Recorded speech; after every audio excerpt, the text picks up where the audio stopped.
ভাই মেয়েটা তো অনেক বেশি চিল্লাচ্ছে, কি করব এটাকে? ঘুমের ওষুধ খেলে মানুষ যেমন ঘুমিয়ে পড়ে, ঠিক তেমন ভাবে ঘুমের একটা ওষুধ দিয়ে দিত। ভাই এখানে ঘুমের ওষুধ পাবো কোথায়? আরে বোকা, ঘুমের ওষুধ মানে হচ্ছে পিস্তলের বুলেট। আগে আমাদের কাজ শেষ করি, তারপর একটা বুলেট খরচ করে মেয়েটাকে ফেলে দিয়ে যাব। রাকিবের কথা শুনে নুসরাত নামের মেয়েটা ভয় পেয়ে যায়। সকালের দিকে বন্ধুদের সাথে ঘুরতে এসে নুসরাত রাস্তা হারিয়ে ফেলে, আর এই ছেলেগুলো তাকে কিডন্যাপ করে এখানে নিয়ে আসে। এতক্ষণ নুসরাত জ্ঞানহীন অবস্থায় ছিল। কিছুক্ষণ আগে যখন তার জ্ঞান ফিরে, তখন সে নিজেকে এমন খারাপ অবস্থায় দেখে জোরে চিৎকার দিয়ে ওঠে। নুসরাত ঢাকার সবচেয়ে ধনী বিজনেসম্যানের একমাত্র মেয়ে। নুসরাতের বাবা তাকে অনেক ভালোবাসে, তাই তিনি নুসরাতের সকল প্রকার আবদার পূরণ করার চেষ্টা করে। আজ বন্ধুদের সাথে ঘুরতে যাওয়ার জন্য বায়না করেছে, তাই তার বাবা নুসরাতকে অনুমতি দিয়ে দেয়। ঘুরতে সে এমন বিপদে পড়বে বুঝতে পারেনি নুসরাত। এমন আধার রাতে আবারও অবিচ্ছিন্ন ভয়ঙ্কর জঙ্গলের মধ্যে চারটা ছেলে নুসরাতের দিকে লোভনীয় দৃষ্টিতে তাকিয়ে আছে। হয়তো আজই তার এই পৃথিবীর শেষ দিন। এটা ভাবতেই নুসরাতের অজস্র ভয় মনের ভিতর ভর করে। নুসরাত সব আশা ছেড়ে দিয়ে নিজেকে বিলিয়ে দিতে প্রস্তুত হয়ে আছে। সে জানে এই গহীন অন্ধকার জঙ্গলে তাকে রক্ষা বা বাঁচানোর মতো কেউ নেই। হঠাৎ একটা ছেলে এসে নুসরাতের শরীরে হাত দেয়। নুসরাত কেঁপে ওঠে। জীবনের প্রথম কোনো ছেলে খারাপভাবে হাত দেওয়ার চেষ্টা করছে তার শরীরে। অহেতুক ছেলেগুলোকে আটকানোর কোনো মানেই হয় না। নুসরাত জানে বাধা দিলেও কোনো কাজ হবে না, তাই সে আর কোনো জোরাজুরি করে না। আরেকটা ছেলে নুসরাতের শরীরে স্পর্শ করতে যাবে, তখনই পিছন থেকে কেউ মোটা একটা শক্ত গাছের ডাল দিয়ে ছেলেটার মাথায় মারে। ছেলেটার মাথা থেকে রক্ত বের হতে থাকে। সে তার হাত দিয়ে রক্ত বন্ধ করার বৃথা চেষ্টা করে। হঠাৎ এরকম একটা আগন্তুকের আগমন বুঝতে পারছে না কেউ। তাদের যেন বিশ্বাস হচ্ছে না এত গভীর রাতে অন্ধকারের জঙ্গলে কেউ নুসরাতকে বাঁচাতে আসবে। এই, কে তুই? এত রাতে এমন অন্ধকার জঙ্গলে কি করিস তুই? একই প্রশ্ন তো আমারও। তোরা চারটে ছেলে আর একটা মেয়ে এত রাতে এখানে কি করিস? আমরা যাই করি না কেন, এটা জিজ্ঞেস করার তুই কে? যদি জান নিয়ে বাসা যেতে চাস তাহলে এক্ষুনি এখান থেকে চলে যা। আমি বাসা থেকে বের হওয়ার আগে মাথায় কাফনের কাপড় মাথায় পরে বের হই। মৃত্যু ব্যাপার না। জীবনে আত্মপ্রকাশ এবং অস্তিত্বের বিকাশ তার চঞ্চল গতির মধ্যে বহমান। মানব জীবন সংগ্রাম মুখর। জীবনে বাঁকে বাঁকে রয়েছে মরণগুলি। এই জীবন থেকে পালন মানে জীবনের ব্যর্থতা ডেকে আনা। জন্ম মৃত্যু দেহে মিলে জীবনের খেলা, কিন্তু মৃত্যুর বিভীষিকা নৌরস্যের গাঢ় তমাশাকে জয় করে আলোকিত আনন্দ ক্ষেত্র রচনায় জীবনের ধর্ম। তুই তোর মরার সেকেন্ড গুনতে শুরু কর। এই, তোরা যা তো, ছেলেটাকে শেষ করে দিয়ে আয়। শূন্য হাতে দুইটা ছেলে আগন্তুক তার দিকে এগিয়ে আসে। আগন্তুকটা মুচকি এসে পিছন থেকে M500 বের করে পরপর দুইটা গুলি চালায়। বুলেট দুইটা দিয়ে ছেলেগুলোর কপালে লাগে। নিস্তব্ধ হয়ে মাটিতে লুটিয়ে পড়ে ছেলে দুইটা। কপাল থেকে গড়গড়িয়ে রক্ত পড়তে থাকে। আগন্তুকটা হালকা নিচু হয়ে পিস্তল কিছু অংশ রক্ত লাগিয়ে নাক দিয়ে শুকতে থাকে। রক্তটা যেন তার অনেক প্রিয়। আগন্তুকের এমন ডেভিল মার্কা রূপ দেখে ভয় পেয়ে যায় রাকিব। রাকিবের প্যান্টের পকেটে থাকা ছোট ছুরিটা বের করে সে হাতে নেয়। নুসরাত পাশেই দাঁড়ানো ছিল, যার কারণে রাকিব বাম হাত দিয়ে তাকে কাছে টেনে গলায় ছুরিটা ধরে রাখে। রাকিব ভয়ে ঘেমে একাকার হয়ে গেছে। তার কাছে মনে হচ্ছে তার সামনে মৃত্যুর দূত দাঁড়িয়ে আছে। নিজের জীবন বাঁচানোর জন্য নুসরাতকে রাকিব ব্যবহার করছে, যদি তার নিজের প্রাণটাও বেঁচে যায়। দেখ, তুই পিস্তলটা হাত থেকে নিচে ফেলে দে, নয়তো এই মেয়েটাকে আমি মেরে দেব। মেরে দে মেয়েটাকে, তাতে আমার কি? মেয়েটা তো আমার কিছু হয় না, তাহলে কেন আমি তাকে বাঁচাবো? আমার মানুষের রক্তের গন্ধ অনেক বেশি পছন্দ।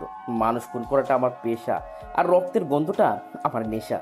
তুই মেয়েটাকে না মারলেও আমি আমার পিস্তল দিয়ে তাদের দুইটাকে মেরে দেবো। তুই কি পাগল হয়ে গেছিস? তোর সামনে একটা মেয়ে বিপদের মুখে দাঁড়িয়ে আছে আর তুই তাকে বাঁচাবি না? কেমন মানুষ তুই? আমি এক্ষুনি ছুরিটা চালিয়ে দেবো কিন্তু। তোকে প্রথমেই বলছি মেয়েটাকে আমি চিনি না, তাহলে কেন আমি তাকে সাহায্য করব? তুই ছুরিটা চালিয়ে দি। রাকিব ছুরিটা নুসরাতের গলায় যত কাছে নিচ্ছে তত তার ঘামের পরিমাণ বেড়ে যাচ্ছে। হিমেল বাতাসে পরিবেশটা ঠান্ডা হয়ে আছে, কিন্তু রাকিবকে যেন কেউ অন্ধকার রুমে আটকিয়ে দিয়ে চলে গেছে। তাকে দেখে এটা মনে হচ্ছে ছুরির ধারালো অংশটা নুসরাতের গলায় স্পর্শ করেছে। সেটা বেশি ধারালো, যার কারণে হালকা স্পর্শ করাতেই নরম চামড়া থেকে রক্ত বের হয়ে শুরু হয়েছে। রাকিবের চোখের ফোকাসটা আগন্তুকটার ওপর, হাতটা যেন কন্ট্রোল হারিয়ে ফেলেছে। এবার বেশি দূর গতিতে রাকিব ছুরিটা নুসরাতের গলায় চালাবে, তখনই একটা বিদঘুটের শব্দ হয়। হু শব্দটা অগন্তুকের পিস্তল থেকে 2টা গুলি বের হওয়ার শব্দ। অতি দ্রুত গতিতে অগন্তুক গুলিটা চালায়। গুলিটা বের হওয়ার শব্দে আশেপাশে গাছে বসে থাকা পাখিগুলো উঠে যায় আকাশ পানে। 2টা বুলেটে দিয়ে রাকিবের কপালে লাগে। পিছনের দিকে চিত হয়ে পড়ে যায় রাকিব। চোখ জোড়া এখনো খোলা। সে সোজা হয়ে বসতে চাইল, কিন্তু তা আমরা পারল না। প্রবল ভয় আর অস্থিরতা গ্রাস করেছে রাকিবের ভিতর। তার শ্বাস ভারী হয়ে আসছে। মুখটা হা করে কি যেন বলতে চাইল সে। আওয়াজ থেমে গেছে। মুখটা বন্ধ হয়ে এলো। চোখ জোড়া এখনো খোলা। দৃষ্টিটা আকাশের দিকে। রাকিবের প্রাণ পাখি এখন আকাশের দিকে। আগন্তুকটা নুসরাতকে হাতের ইশারায় আসতে বলে। নুসরাত বাধ্য মেয়ের মতো করে আগন্তুকের পিছনে পিছনে যেতে থাকে। আপনি আমার অনেক বড় উপকার করছেন। আমি কি বলে আপনাকে ধন্যবাদ দেব সেটা বুঝতে পারছি না। আপনার জন্য আজ আমি বেঁচে গেছি, আমার সতীত্বটা বেঁচে গেছে। আমি আপনার প্রতি চির কৃতজ্ঞতা স্বীকার করছি। হঠাৎ পিছন থেকে নুসরাতের এমন কথা শুনে আগন্তুকটা পিছনে তাকিয়ে শব্দ করে হেসে বলে। কর্তব্য পালনের মধ্যেই মানব জীবনের গুরুত্বপূর্ণ পরিচয় প্রকাশ পায়। জীবনের সকল কর্মকাণ্ডের মধ্যে কর্তব্যকে অগ্রাধিকার দিতে হয়। বিশ্বজগতের কিছু দায় দায়িত্ব সম্পাদনের জন্যই মানুষকে সৃষ্টি করা হয়েছে। মানুষ যতদিন পৃথিবীতে অবস্থান করবে ততদিন তাকে কর্তব্য পালন করতে হবে। কর্তব্যের কাছে ভাই বন্ধু কেউ নাই। আপনি আমার অনেক বড় উপকার করেছেন, যদি আরেকটা উপকার করে দিতেন। জি অবশ্যই বলেন, আর কি উপকার করতে পারি আপনার জন্য? আসলে আমি আমার কিছু ফ্রেন্ডদের সাথে ঘুরতে এসেছিলাম। রাস্তা ফুল করে অন্য রাস্তায় চলে আসি আমি। তখনই সেই ছেলেগুলো আমাকে কিডন্যাপ করে এখানে নিয়ে চলে আসে। আপনি যদি আমাকে বাসায় যাওয়ার একটা ব্যবস্থা করে দিতেন। আগন্তুকটা নুসরাতকে নিয়ে রওনা দেয় তাদের গন্তব্যের উদ্দেশ্যে। আঁকাবাঁকা রাস্তা পাশ দিয়ে চলে গেছে হাওর। এমন নিশিরাতে 2টা যুবক যুবতী একই বাইকে বসে আছে। কিছুক্ষণ আগেই তাদের দেখা, কিন্তু এখন মনে হচ্ছে তারা দুজন দুজনকে কত আগে থেকে চেনে। সকাল 8টা। রাফির ঘুম ভাঙে। কাল রাতে ভালো করে ঘুমাতে পারেনি রাফি। এখন সকাল সকালই টনি এসে রাফির ঘুমটা ভাঙিয়ে দেয়। বাসাটা অনেক পুরনো, কিন্তু ভিতর দেখলে মনে হয় না বাড়িটা এত পুরনো। দোতলায় বাসাতে রাফি, টনি আর কিছু কাজের লোক থাকে। নাস্তা করার জন্য রাফি নিচে এসে দেখে টনি আর কাজের লোকগুলো টেবিলে খাবার সাজিয়ে বসে দাঁড়িয়ে আছে। এটা তাদের প্রতিদিনের নিয়ম।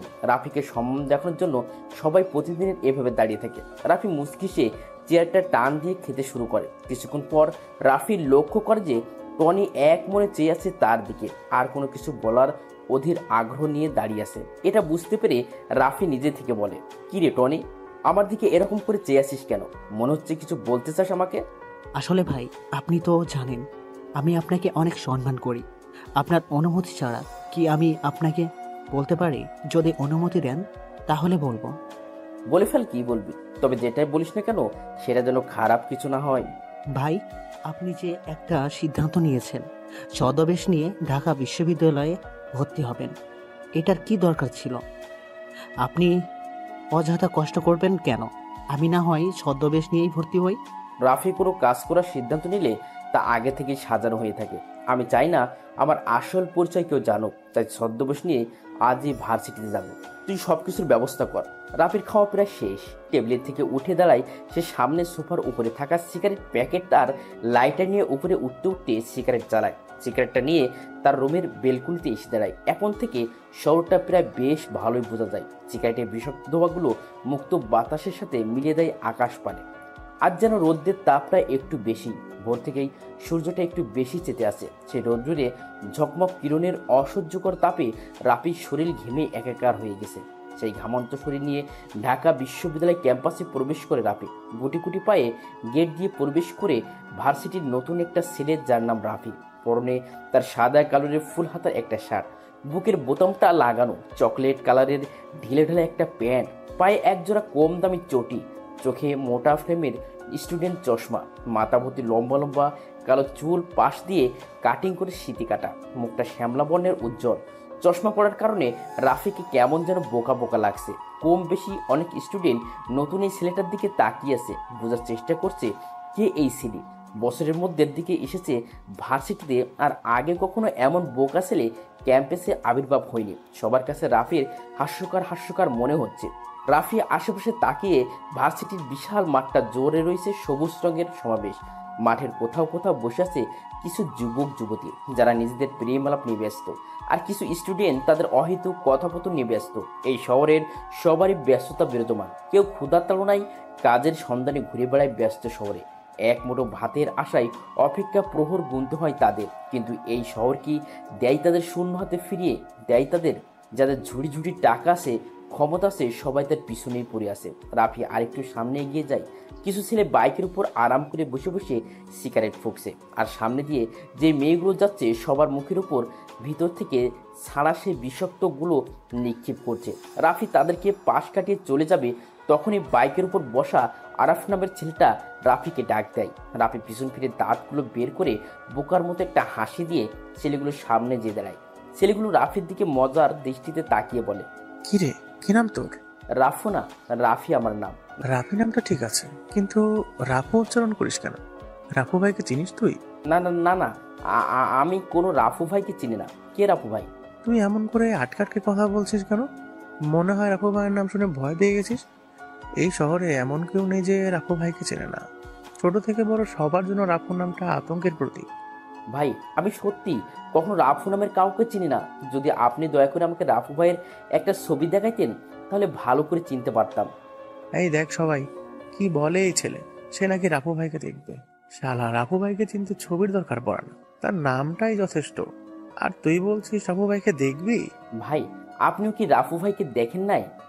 মাদারের বাচ্চা, কতক্ষণ ধরে বলবো রাফু ভাইকে কেউ কখনো নিজের চোখে দেখেনি। উনি এমন একজন লোক যার সামনে 100 জন মানুষ মারা কোনো ব্যাপার না। তার কথায় এমপি মন্ত্রী সবাই উঠে বসে। আচ্ছা, রাফু ভাই যদি আপনার সামনে আসে তখন আপনি কি তাকে চিনতে পারবেন? এমন বোকা বোকা প্রশ্ন করিস কেন? রাফু ভাই আমাদের সামনে অহেতুক আসবে কেন? আর আসলেও আমি চিনতে পারবো। তার ভয়ঙ্কর আগমন, পরনে থাকে কালো রক্তের ড্রেস, মুখে ভূতের মাস্ক, মধ্যে দিয়ে কাটা, যেটা দিয়ে ভাই সিগারেট টানে। আরাফের কথা শুনে রাফি মুচকি হেসে বলে, ভাই, বর্ণনা শুনে মনে হলো উনি ভয়ঙ্কর একটা মানুষ। আর আমার মনে হয় রাফু ভাইয়ের সাথে আপনার দেখা হয়ে গেছে, সেটাও আবার অনেক কাছ থেকে, কিন্তু আপনার অজান্তেই হয়ে গেছে। তুই যে বড় একটা বোকা সেটার প্রমাণ দিয়ে দিলি। রাফু ভাই আমার সামনে এসেছে আর আমি নিজেই জানি না। তুই সেটা ভালো জানিস। এই রিফাত, একটা সিগারেট জ্বালিয়ে রাফির কাছে দে তো। ভাই, আমি তো সিগারেট খাই না, আমার কাছে সিগারেটের ধোঁয়াগুলো সহ্য হয় না। রাফির এমন কথা শুনে উপস্থিত সবাই জোরে জোরে হাসতে থাকে, যার কারণে আশেপাশের অনেক স্টুডেন্টের ফোকাস রাফিদের দিকে। রিফাত পকেট থেকে একটা সিগারেট প্যাকেট আর একটা লাইটার বের করে সিগারেটের আগুন জ্বালায়। ডান হাত দিয়ে সাবধানে সিগারেটটার রাফির ঠোঁটের কাছে নিয়ে আসে। এটা দেখে রাফি পিছাতে থাকে। সিয়াম নামের ছেলেটা পিছন থেকে রাফিকে আটকে দেয়। রিফাত জোর করে রাফির ঠোঁট সিগারেটটা লাগিয়ে দেয়। অসাবধানতার কারণে জ্বলন্ত সিগারেটটা রাফির গোলাপি নরম ঠোঁটে লেগে হালকা পুড়ে যায়। সিগারেটের বিষাক্ত ধোঁয়াগুলো রাফির মুখের ভিতরে যাওয়ার জন্য সে জোরে জোরে কাটতে থাকে। আশেপাশে কেউ আরাফদের বাধা দিতে আসছে না, সবাই দূরে দূরে দাঁড়িয়ে মজা নিচ্ছে। রাফি নিজেও কল্পনাও করতে পারছে না যে আজকের ভার্সিটির প্রথম দিনই তাকে এমন হেনস্থা হতে হবে। রাফি মাথাটা নিচু করে দাঁড়িয়ে আছে। তুই দেখি অনেক বোকা, ভার্সিটিতে পড়ে কোনো সিগারেট আনতে পারিস না। তোকে ভার্সিটিতে নতুন দেখছি, কোন ইয়ারে পড়িস? রাফি মাথাটা নিচু করেই আস্তে আস্তে জবাব দেয়, ভাইয়া, আমি 2য় বর্ষে ভর্তি হয়েছি। তুই তো তাহলে আমাদের সবার জুনিয়র। এখন থেকে প্রতিদিন আমার সাথে দেখা হলে সালাম দিবি। আর তুই হয়তো আমার পরিচয় ভালো করে জানিস না। কিছুদিন নিয়মিত ভার্সিটিতে থাক, তাহলে এমনিতেই বসে যাবি আমি কে। রাফি মাথাটা নাড়ায়, যার মানে সে তাদের সম্মান করবে। পৃথিবীটা বড়ই নিষ্ঠুর, যেখানে ভালো মানুষের আনাগোনা বেশি সেখানে খারাপ লোক কিছু থাকবেই। জীবনটাকে প্রায় খুব একঘেয়ে লাগে। কখনো কি এমনটা মনে হয়েছে যে আপনি নিজেকেই নষ্ট করছেন নিজের জীবনটা? কিংবা মাঝে মাঝে বিষণ্ণতা, নিজের জীবনের প্রতি বিরক্তি চলে আসে? এমন পরিস্থিতি প্রায় প্রতিটি মানুষের জীবনেই আসে। মাঝে মাঝেই সব কিছুকে খুব অর্থহীন মনে হয়। নিজের জীবনটাকে বদলে ফেলা যায় নিজেই। নিজের জীবনটাকে বদলে দিয়ে নতুনভাবে জীবনের অর্থ খুঁজে নিতে হয় নিজেকে। কিছু প্রশ্ন, কি অবাক বিষয়! অবাক হলেও সত্যি যে নিজেকে কিছু বিশেষ প্রশ্ন করে নিজেকে মনে মনে উত্তর পাওয়া যায়। নিজের মনের কাছে এই প্রশ্নগুলো করলেই সত্যি জীবনটাকে বদলে যাবে এবং জীবনটাকে অনেক বেশি অর্থবহ মনে হবে। রাফি তার নিজের জীবন থেকে অনেক কিছু শিখেছে আজ। এটা তার নতুন একটা অনুভূতির সৃষ্টি। শোষিতরা শোষিতদের হাতেই সবচেয়ে বেশি নির্যাতিত হয়। যে কখনো সম্মান পায়নি সে জানে না অন্যকে কিভাবে সম্মান করতে হয়। রাফি নিজের পরিচয় গোপন রেখে আজ তা বুঝতে পারছে। রাফি নিজের শত্রুকে খুব কাছ থেকে জানে। সে এটা সবসময় চিন্তা করে শত্রুকে ক্ষমা করে দাও, কারণ তুমি বড় মনের মানুষ তাই নয়, কারণ শত্রুদের নিয়ে ভাববে। তুমি এতটা পিছিয়ে পড়া মানুষ তো নও। রাফি ক্লাসের দিকে রওনা দেয়। দ্বিতীয় বর্ষের ইকোনমিক্স ডিপার্টমেন্টটা বেশ সুন্দর আর বড়। এখানেও ক্লাসে কোনো শিক্ষক প্রবেশ করেনি। রাফি ক্লাসে প্রবেশ করে সবাই অবাক দৃষ্টিতে তার দিকে তাকিয়ে আসে। এতক্ষণে সবাই বুঝে গেছে রাফি নামের এই বোকা ছেলেটা এই ক্লাসেরই স্টুডেন্ট। রাফি বুঝতে পারছে না কোথায় যেয়ে বসবে, কারণ কম বেশি সবাই ধনী পরিবারের সন্তান। রাফি যে একটা ছেলের পাশে বসে। এই ছেলে রাফি না, কি যেন নাম তোমার? তুমি আমার পাশে এসে বসছো কেন? পিছনে তো আরও সিট আছে, ওইগুলো যেয়ে বসো। ভাইয়া, আমি আপনার পাশে বসলে কি সমস্যা হয়?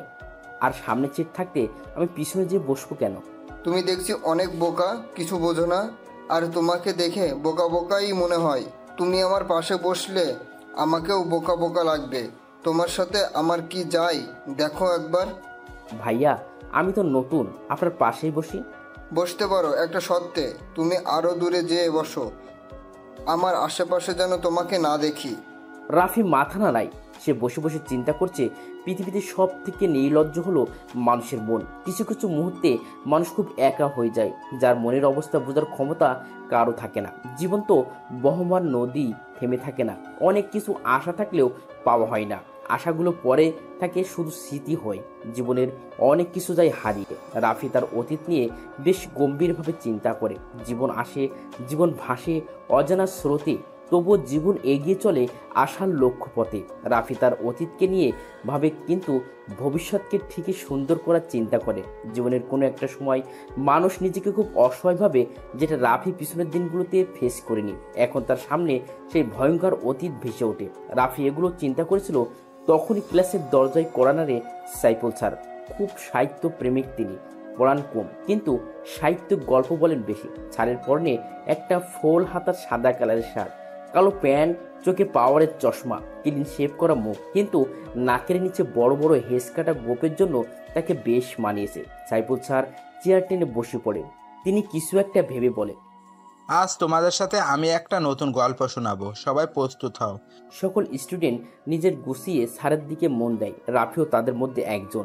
স্যার এবার বলতে শুরু করে। কথাগুলো বলে থামে সাইফুল স্যার। ওনাকে দেখে মনে হচ্ছে বেশ হাঁপিয়ে উঠেছে। বয়স বেড়েছে, এখন বেশি কথা বললে নিজের কাছেও কেমন যেন বিরক্ত বিরক্ত লাগে। সবার দিকে চেয়ে দেখে সব স্টুডেন্ট ওনার দিকে আগ্রহের দৃষ্টিতে তাকিয়ে আছে। স্যার মুচকি এসে বলল, গল্পটা এখনো শেষ হয়নি। আজ আমি হাঁপিয়ে উঠেছি, কালকে পরেরটুকুই বলবো। কথাটা বলে তিনি আর থামেন না, বেরিয়ে যায় নিজের গন্তব্যে। সকাল থেকে ছিল সূর্যের প্রচণ্ড তেজ। দুপুরবেলা মাটিতে পা ফেলা যাচ্ছিল না।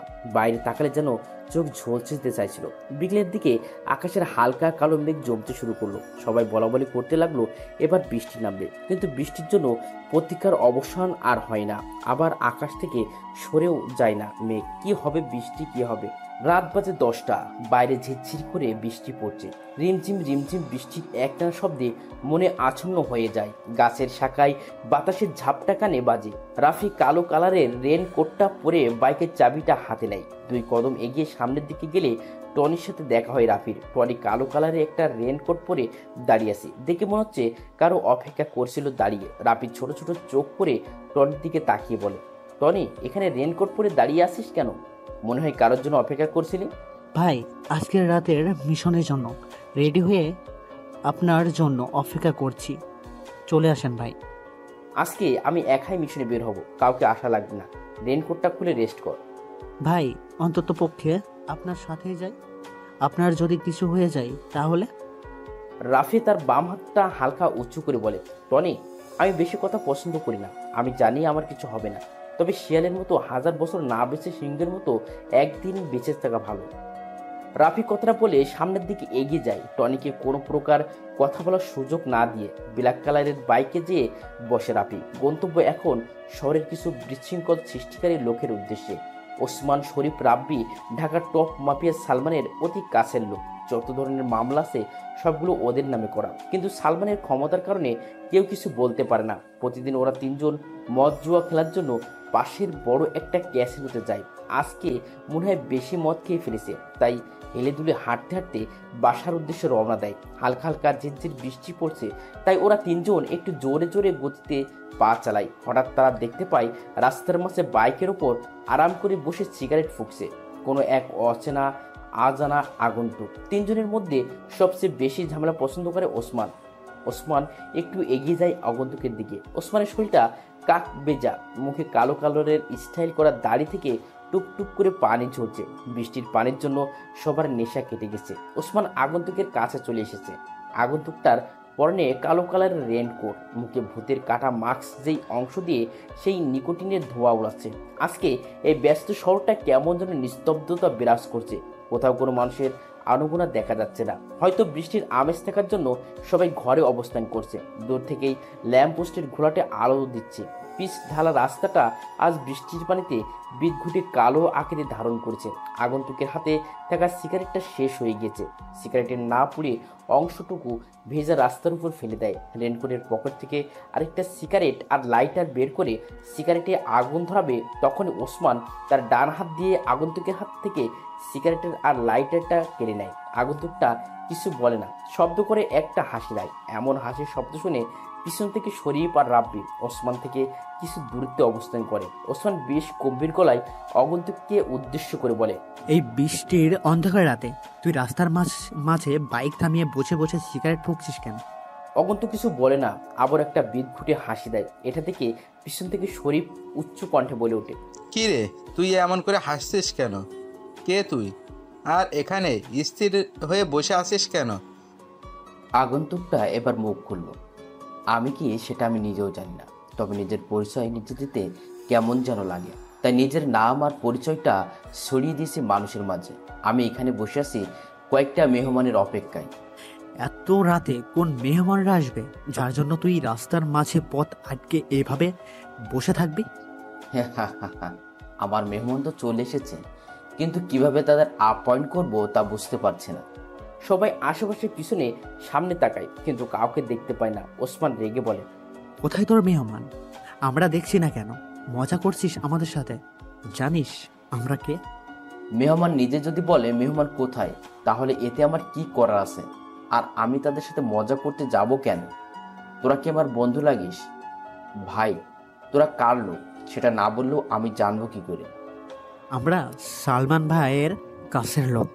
ওসমানের কথা শুনে অগন্তুকটা জোরে জোরে হাসতে থাকে, যেমন মনে হচ্ছে ওসমান কোনো বড় ধরনের হাসির কথা বলেছে। সবার ভিতরে একটা রাগ সৃষ্টি হচ্ছে অগন্তুকের প্রতি। যেখানে সবাই সালমান এর কথাই শুনলে খারাপ অবস্থা হয়ে যায়, সেখানে অচেনা একটা আগন্তুক সালমান ভাইয়ের কথা শুনে মজা নিচ্ছে। আগন্তুকের হাসি যেন ওসমানের সহ্য হয় না, তাই সে রেগে বলে, এই তুই এইভাবে হাসছিস কেন? আমি কি কোনো মজার কথা বলছি? তুই কোনো মজার কথা বলিসনি, তবে গুরুত্বপূর্ণ কথার সময় হাসি আমার একটু বেশি পায়। সবার সাথে গুরুত্বপূর্ণ কথা বলার সময় হাসতে নেই। হয়তো সেই লোকটা তার মতো সাইকো না। সাইকো শব্দটা ছোট, কিন্তু একটা মানুষ এই শব্দের জন্য অনেক কিছু থেকে পিছিয়ে যায়। আমি নিজেও জানি না যে আমি একটা সাইকো, তবে মাস্তানির ব্যাপারে আমি খুব সতর্ক থাকি। দেখ, অনেক রাত হয়েছে, আমি বুঝতে পারছি তোর কোনো মেহমান আসবে না। তুই আজকে মনে হয় বেশি খেয়ে ফেলেছিস, তাই আবল তাবল বকছিস। বাসায় যা, এমনিতেই ঠিক হয়ে যাবে। বস, আমি মদ খেলেও নেশা আমায় ধরতে পারে না। আমার ভিতর পুরোপুরি নেশা দিয়ে ডুবে আছে। আমার মেহমান চলে এসেছে, কিন্তু তাদের আপ্যায়নটা কিভাবে শুরু করব তা বুঝতে পারছি না। সেই কখন থেকে শুনছি মেহমান চলে এসেছে, কিন্তু কোথায় তোর মেহমান? আমাদের সামনে আসতে বল, আমরা তার আপ্যায়ন করব। আজকের সবচেয়ে বড় মেহমান তো তোরা সবাই, কিন্তু তাদের আপ্যায়ন যে কিভাবে করব? তুই যে একটা পাগল সেটা আমি বুঝে গেছি। রাস্তার মাঝে থেকে বাইকটা সরা তাড়াতাড়ি, আমরা যাব, নয়তো তিনজন মিলে তোকে এখানে মেরে চলে যাব, কেউ জানতেও পারবে না। তোদের জন্য কখন থেকে বাইকের উপর বসে বসে অপেক্ষা করছি, কিন্তু তোদের আসতে আসতে অনেক দেরি হয়ে গেছে। আমার আর ভালো লাগছে না। অ্যাকশন শুরু করি তাহলে। আগন্তুক কথাটা বলে রেইনকোটের পিছন থেকে একটা পিস্তল বের করে শক করে একটা গুলি করে। বুলেটটা যে সোজা ওসমানের কপাল বরাবর লাগে। কেমন যেন পরিবেশটা থমথমে অবস্থা ধারণ করেছে। ওসমানের নিথর দেহটা পিছঢালা ভেজা রাস্তার উপর নিস্তেজ হয়ে পড়ে আছে। কারো মুখে কোনো কথা নেই। হঠাৎ কথার মাঝে আগন্তুকটা এইভাবে গুলি চালাবে কেউ ভাবতেও পারেনি। আগন্তুকটা পিস্তলটা আবারও রিলোড দিয়ে নেয়। পিস্তলটা সোজা রাব্বির দিকে তাক করে।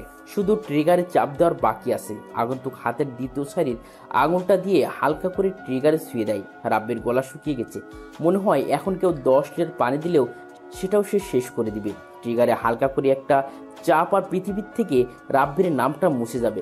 সত্যি সত্যি যেন এইবার আগন্তুক তার পিস্তলের ট্রিগারে জোরে চাপ দিয়ে দিল। 78 সেলসিয়াস তাপমাত্রার গরম বুলেটটা যে রাব্বির গলায় লাগে। ডান হাত দিয়ে গলায় চেপে বাসার বৃথা চেষ্টা করে রাব্বির তার নিথর দেহটাও পিছঢালা ভেজা রাস্তায় পড়ে যায়। ওসমান আর রাব্বির এমন করুণ অবস্থা দেখে শরীফ ভয়ে ভয়ে পিছন থেকে তার পিস্তলটা আগন্তুকের দিকে তাক করে ধরে রাখে। আগন্তুক সরু চোখে শরীফের দিকে চায়। শরীফ ছেলেটা অল্প বয়সেরই 23-24 হবে হয়তো। কালো রঙের শরীর, তার মুখে হালকা হালকা দাড়ি দেখা যাচ্ছে। শরীফের হাত কাঁপছে, তবু সে আগন্তুকের দিকে গানটা ধরে আছে। আগন্তুক মাটি থেকে লাইট একটা উঠিয়ে প্যাকেট থেকে বের করে জ্বালায়। সোজা যেয়ে বাইকের উপর হেলান দিয়ে বসে। সিগারেট জোরে 2টা টান দিয়ে শরীফের উদ্দেশ্য করে বলে, কি রে, ভয় পেয়েছিস এগুলো দেখে? ভয় পাওয়ার কিছু নেই, তোকে মারবো না আমি, কিন্তু সেটা একটা শর্ত। যদি তুই আমাকে কিছু তথ্য দিতে পারিস তাহলে আমি তোকে এখনই ছেড়ে দিব।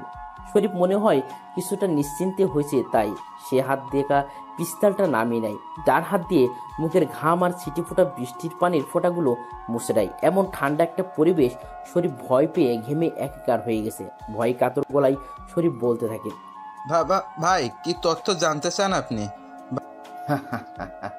নিরীহ মানুষকে ভয় পেতে দেখলে আমার অনেক মজা লাগে, কিন্তু আজ প্রথমে কাউকে দেখে কেমন যেন মায়া লাগছে। তুই এখন আমাকে বল, সালমানকে আমি কোথায় পাবো? ভাই আমি কিভাবে বলবো সালমান ভাই এখন কোথায় থাকে? আমি কিছু জানি না এই বিষয়ে। ওসমান সব সময় সালমান ভাই এর থেকে বেশি থাকতো। আমি তো তেমন কিছু ভালো করে জানি না, আমাকে ছেড়ে দেন প্লিজ ভাই। ছেড়ে দিব? সেই ভুলটা আমি আর করছি না। এই রাফি বেশি কথা আর বেশি প্রশ্ন করা পছন্দ করে না। আমি নিজে নিজে সালমানকে বের করব, তবে এখন তোকে বাসি রেখে আমার ঠিক হবে না। ভালো থাকিস উপরে। আগন্তুক তার পিস্তলটা দিয়ে সোজা একটা গুলি করে। গরম বুলেটটা যেয়ে শরীফের কপালে লাগে। কপাল ফেটে তাজা রক্ত বের হতে থাকে। বৃষ্টির আমেজ আজকে শহরটা কেমন যেন নীরব হয়ে আছে। দূর থেকে ভেসে আসছে কিছু পাতি কুকুরের বিদঘুটে ডাক। হয়তো ওরা এতক্ষণে তাজা রক্তের গন্ধ পেয়ে গেছে, বৃষ্টি থাকার জন্য আসতে পারছে না। বৃষ্টির গতিবেগ বেড়ে চলেছে। ঝিরঝিরি থেকে এখন বড় বড় ফোঁটায় মুষলধারে বৃষ্টি পড়ছে। মাঝে মাঝে আবার জোরে জোরে বিদ্যুৎ চমকানোর বিকট শব্দে কেঁপে উঠছে শহরটা। জায়গাটা আগের মতোই থাকবে, তবে কাল সকাল থেকে এই জায়গায় মানুষ ভয়ে চলাচল করবে। জীবনটা এক যুদ্ধক্ষেত্রে চড়াই উচ্চাই থাকবেই। সবকিছু পেরিয়ে গেলে তবে তো জিত আসবেই। আগন্তুক শরীফে মৃতদেহের পাশে ছোট করে লেখে, কিং এর রাফু ভাই। আগন্তুক সেখানে আর এক মুহূর্ত পর্যন্ত দাঁড়ায় না। বাইকটা স্টার্ট দিয়ে অন্ধকার রজনীতে তার গভীরতায় হারিয়ে যায়। সকাল প্রায় 8টার কাছাকাছি। রাফি ঘুম থেকে উঠে নিজে এসে সোফায় বসে পড়ে। টনি চায়ের কাপটা হাতে নিয়ে রাফির সামনে থাকা টি টেবিলের উপর রাখে। গরম চা থেকে বাষ্প হয়ে নির্বিচ্ছিন্ন ধোঁয়াগুলো উঠতে থাকে। দুজনের মধ্যে এক প্রকার নীরবতা বিরাজ করছে। তখনই টনি রাফিকে উদ্দেশ্য করে কথাটা বলে। টনির কথায় রাফি হাত থেকে চায়ের কাপটা টেবিলের উপর রেখে ছোট ছোট করে একটা মুচকি হাসি দেয়। সামনের দেওয়ালে ফিট করা 32 ইঞ্চ টিভিটা রিমোট দিয়ে অন করে। প্রথমেই খবর চ্যানেলটা ভেসে ওঠে। একজন মহিলা খবর পড়ছে। ব্রেকিং নিউজ, আজ সকালে বনের একটা পরিত্যক্ত গোডাউনের পাশে 3টা লাশ পাওয়া যায়। পুলিশ এখনো তাদের তদন্তের কাজ চালিয়ে যাচ্ছে। তবে পুলিশের একটাই বক্তব্য, বাংলাদেশের সবচেয়ে বড় মাফিয়া লিডার রাফু ভাই এই খুনটা করেছে। কিন্তু রাফু ভাই এই শহরে এসে 3 জন লোক খুন করেছে, এটা কি সত্যি নাকি রাফু ভাই সেজে অন্য কেউ এই খুনগুলো করেছে? সবাই এখন জনগণের কাছে অপুষ্ট আর পুলিশের কাছে ধোঁয়াশা। এখন এই পর্যন্ত এতক্ষণ আমাদের সাথে থাকার জন্য ধন্যবাদ। টনি অবাক হয়ে তাকিয়ে আছে রাফির দিকে। টনির কাছেও কেমন যেন ধোঁয়াশা মনে হচ্ছে সবকিছু। রাফি চায়ের কাপে তার গোলাপি রঙের ঠোঁটটা লাগিয়ে আর একটু চুমুক দেয়। টনির দিকে তাকায়। ছেলেটা রাফির জন্য অনেক চিন্তা করে। এতদিনে টনির প্রতি রাফির পূর্ণ বিশ্বাস স্থাপন হয়েছে। টনির এরকম প্রশ্নবোধক দৃষ্টিতে তাকিয়ে থাকা দিকে রাফি মুচকি হেসে বলে, সালমানের খবর এখনো পাইনি, তবে আমি যখন এই শহরে এসেছি তখন তো সালমানকে মারা আমার জন্য কোনো ব্যাপার না। ভাই, টিভিতে যে দেখলাম আজ সকালে 3টা লাশ পাওয়া গেছে। খুনগুলো কি রাফু ভাই আপনি করেছেন নাকি অন্য কেউ করেছে? কালকের রাতের মিশনটা আমি একাই শেষ করেছি, তবে মিশনে কাকে কাকে মেরেছি সেটা তোর কাছে ধোঁয়াশা হয়ে থাকলো। রাফি বসা থেকে উঠে দাঁড়ায়, টনিকে আর কিছু বলার সুযোগ না দিয়ে উপরে চলে যায়। টনি বসে বসে ভাবছে রাফু ভাই কি সত্যি কালকের রাতের মিশনে সে 3টা ছেলেকে মেরেছে নাকি তার নামধারী অন্য কেউ। চিন্তা চেতনা করতে করতে হয়তো উত্তরটা টনির কাছে বের হয়ে আসবে। করতে চায় না, শেষের দিকের ছোট একটা বেঞ্চে যে বসে সে, বেঞ্চটা জানালার পাশেই, যার কারণে বাইরে কি হচ্ছে সব কিছু স্পষ্টভাবে দেখা যাবে। রাফি জানালা দিয়ে বাইরের দিকে তাকায়। আকাশ আজকে সূর্যের তাপটা অনেক বেশি। কালকে বিকালে সেই অন্ধকার ভাবটা এখন কেটে গিয়ে নীল আর সাদা রং ধারণ করেছে। এই শহরে সবাই নিজের কাজে নিজেই ব্যস্ত, কেউ নিজের পরিবার চালাতে বেরিয়েছে কাজের উদ্দেশ্যে, আর কিছু ধনী ব্যক্তি অফিসের জন্য বিশাল বিশাল গাড়িতে চলে বসে আছে। রাফি এগুলো চিন্তা করছিল, তখনই ক্লাসে সাইফুল স্যার প্রবেশ করে। আজকে স্যারের মুখে তেমন কোনো হাসি উজ্জ্বল নেই, কেমন জানি উস্কু খুস্কু দেখা যাচ্ছে। মনে হয় কালকে রাতে ভালো মতো ঘুম হয়নি তার। সবাই লক্ষ্য করেছে বিষয়টা। রাফি নিজেও বুঝতে পারছে না কি এমন হলো এক রাতে যার কারণে স্যারের রাতের ঘুম হারাম হয়েছে। সাইফুল স্যার নিজের স্বাভাবিক করে ঠোঁটের কোণে একটা হাসির ঝলক রেখে সবের উদ্দেশ্য করে বলে, আজকে সেই গল্পের বাকি অংশটুকু শুনবে? সবাই নিজেকে স্বাভাবিক করে বসে পড়ো। অন্যদিনের মতো আজকে স্যারের কথায় কোনো অনুভূতি হচ্ছে না। সাইফুল স্যার তো সবসময় হাসি খুশি থাকতে পছন্দ করে, কিন্তু কি হলো আজ কেউ বুঝতে পারছে না। স্যার ছোট একটা কাশি দিয়ে বাকি গল্পের অংশটুকু বলতে থাকে। কথাগুলো বলে থামে স্যার। আজকে ওনার কথায় তেমন কোনো রসের গন্ধ আসছে না। স্যার চোখের চশমাটা ঠিক করে পিছনের দিকে তাকায়, দেখে একটা ছেলে, নামটা সাইফুল স্যারের অজানা। ছেলেটার পরনে দামি একটা সাদা কালোরের শার্ট, বুকের বোতামটা লাগানো, চোখ মোটা ফ্রেমের স্টুডেন্ট চশমা। ছেলেটার মুখ মনে রয়েছে অজস্র মায়া। ছেলেটার কেউ নয়, সে রাফি। সাইফুল স্যারের হাতের ইশারায় রাফিকে দাঁড়াতে বলে। রাফির দাঁত বের করে একটা হাসি দিয়ে স্যারকে বলে, কিছু বলার জন্যই তো দাঁড় করিয়েছি। তোমাকে নতুন দেখছি এই ক্লাসে। তার নাম কি তোমার? আমার নাম রাফি হাসান। রাফি নামটা তো বেশ সুন্দর, কিন্তু তুমি শার্টের বুকের বোতাম লাগিয়ে রেখেছো কেন? গরম লাগছে না? গরম লাগবে কেন? আমি তো মোটা মানুষ না যে আমার গরম লাগবে। রাফির এমন বোকা বোকা উত্তর শুনে স্যার চুপ হয়ে যায়। রাফি ছেলেটা ভার্সিটিতে বেশ হাসি খুশি থাকে, কিন্তু বোকা বলে কেউ রাফির সাথে মিশতে চায় না। রাফি ক্লাস থেকে বের হয়ে শহীদ মিনারের দিকে যায়। কিছু মেয়ে যেখানে বসে বসে আড্ডা দিচ্ছে, হয়তো তাদের গুরুত্বপূর্ণ কথোপকথন। রাফি এগুলো শুনতে চায় না, তাই সে গাছতলায় বসার জন্য পা বাড়ায়। তখন কেউ পিছন থেকে মেইলি কণ্ঠে রাফিকে উদ্দেশ্য করে ডাক দেয়। কণ্ঠটা রাফির কাছে কেমন যেন পরিচিতি মনে হচ্ছে, যেন আগেও কোথাও শুনেছে সে। রাফি পিছন ফিরে তাকায়, 6 জন মেয়ে শহীদ মিনারে বসে আছে। রাফি পিছনে ফিরলে মেয়েগুলোর মধ্যে থেকে একটা মেয়ে হাতের ইশারায় ডাকে। রাফি হালকা অবাক হয় মেয়েটাকে দেখে, কারণ কোনো এক রাতে মেয়েটি বিপদে পড়েছিল আর রাফি তাকে বাঁচিয়েছে। অন্ধকার রজনীতে মেয়েটির মুখ রাফির কাছে অস্পষ্ট ছিল, কিন্তু আজকের মেয়েটার কণ্ঠ আর সেই রাতের মেয়েটার কণ্ঠ একই, চেহারাও অনেকটা মিল। রাফি মেয়েগুলোর কাছে এসে দাঁড়ায়, পরিষ্কার মাঝারি আকারের দাঁতগুলো বের করে বড় করে একটা হাসি দেয়। মেয়েগুলোর মধ্যে থেকে নুসরাত নামের মেয়েটি রাফিকে উদ্দেশ্য করে বলে, এই ছেলে, তুমি এমন বোকার মতো করে হাসতেছো কেন? আমাদের সামনে কি লজ্জা করছে? রাফির কণ্ঠটা নুসরাতের কাছে কেমন যেন পরিচিত মনে হচ্ছে, তাই সে জিজ্ঞেস করে, আচ্ছা, তোমার সাথে কি আগে কখনো আমার দেখা হয়েছে? না, আপনাকে আমি আজ জীবনের প্রথম দেখেছি, আগে কখন দেখিনি। কিন্তু হঠাৎ এটা জিজ্ঞেস করলেন কেন? তোমার কণ্ঠটা আমি আগে কোথাও শুনেছি, কিন্তু কোথায় সেটা মনে করতে পারছি না। তুমি ভার্সিটিতে নতুন নাকি? রাফি কথাটা শুনে মুচকি হাসে। রাফির কেমন যেন একটা অন্যরকম অনুভূতি হাতছানি দিচ্ছে। মনের ভিতর অগোছলো সুপ্ত অনুভূতিগুলো ব্যস্ত হয়ে পড়েছে। অনুভূতিগুলো সাজানোর জন্য এবারের মনে হয় কোনো নারীর প্রয়োজন পড়বে, কিন্তু উদ্দেশ্যহীন এই জীবনের সাথে কে জড়াবে? কথাটা ভাবতেই রাফির মনটা খারাপ হয়ে যায়। নুসরাত খেয়াল করে হাসি খুশি থাকা ছেলেটা হঠাৎ মুখটা এমন কালো হয়ে গেল, তাই সে রাফিকে জিজ্ঞেস করে, এই রাফি, তোমার মুখে হঠাৎ এমন কালো আভা এসেছে কেন? এতক্ষণ তো বেশ হাসি খুশি ছিলে, এখন মন খারাপ কেন? কোনো সমস্যা? না, কোনো সমস্যা নেই, তবে মা বাবার কথাটা অনেক মনে পড়ছে, তাই হয়তো মনটা খারাপ হয়ে গেছে। রাফি, তোমার কি মা বাবা নেই? এই পৃথিবীতে কি তুমি একা? আমি বড় একা। হ্যাঁ, আমি এই পৃথিবীতে বড় একটা অবিরত জনগোষ্ঠীর মধ্যে একজন। যখন জীবন তোমাকে কাঁদানোর 21 কারণ দেয়, জীবনকে দেখাও যে তোমার হাসির হাজার কারণ আছে। তুমি কখনো মন খারাপ করে থাকবে না, এটা তোমাকে মানায় না। তোমাকে শুধু হাসি উজ্জ্বল মুখেই মানায়। আমি চাই নিজেকে স্বাভাবিক রাখার জন্য, কিন্তু এই শহরের কিছু চেনা বেইমানের জন্য থাকতে পারি না। সেই ভয়ঙ্কর অতীত এখন আমাকে কুকড়ে কুকড়ে খায়। বিশ্বাসঘাতকতা করা ঠিক না, তবে কিছু মানুষের সাথে বেইমানি না করে পারা যায় না। রাফি, অতীতকে ভুলে গিয়ে বর্তমানকে ভবিষ্যতের চিন্তা করো, এটা তোমার জন্য ভালো হবে। নুসরাতের কথাগুলো রাফির মনটাকে আবারও উৎফুল্ল করে দেয়। রাফি আশেপাশে তাকায়, দেখে ভার্সিটির প্রায় অনেক ছেলে রাফির দিকে রাগী মুখ নিয়ে তাকিয়ে আছে। ভার্সিটির সকলের ক্রাশ হচ্ছে নুসরাত। অনেক ছেলে নুসরাতকে প্রপোজ করছে, কিন্তু সে কাউকে পাত্তাই দেয় না। ছেলেদের সাথে সে বেশি কথা বলে না, কিন্তু আজ হঠাৎ নতুন একটা বোকা ছেলের সাথে এমনভাবে হেসে কথা বলছে, কেউ এটা মানতে পারছে না। রাফি এটা বুঝতে পেরে শহীদ মিনারের চত্বর থেকে গেটের দিকে পা বাড়ায়। নুসরাত মেয়েটা সব মেয়েদের থেকে আলাদা, ধনী হওয়া সত্ত্বেও সবার সাথে অল্প সময় মিশে যায়। রাফি নুসরাতকে অনেক পছন্দ হয়েছে, কিন্তু এই কথাটা কিভাবে বলবে যে সেটাই বুঝতে পারছে না রাফি। কিন্তু কে রাফিকে ভালোবাসবে? যেখানে রাফির আসল পরিচয় পেলে সবাই ভয় পেয়ে দূরে চলে যায়, তাহলে এটা জেনে কি নুসরাত রাফিকে ভালোবাসবে? জীবনটা অনেক সুন্দর, যদি কারো ভালোবাসায় এ জীবন পূর্ণতা পায়। যদি কেউ কষ্টটা ভাগ করে নিতে চায়, নিজের সকল আনন্দ সেই প্রবাসীর মাঝে বিলিয়ে দিতে চাই। রাত প্রায় 9:15। রাফি বেলকনিতে বসে একা চন্দ্র বিলাস করছে আর মনের সুখে একটার পর একটা সিগারেট টেনে যাচ্ছে। সিগারেট খাওয়া স্বাস্থ্যের জন্য ক্ষতিকর, এটা জেনেও মানুষ এটা খায়। এটা তার বদ অভ্যাস না, এটা তার নেশা। কিছু কিছু নেশা জীবনের সাথে এমনভাবে মিশে যায় যা ছেড়ে দেওয়া সম্ভব না।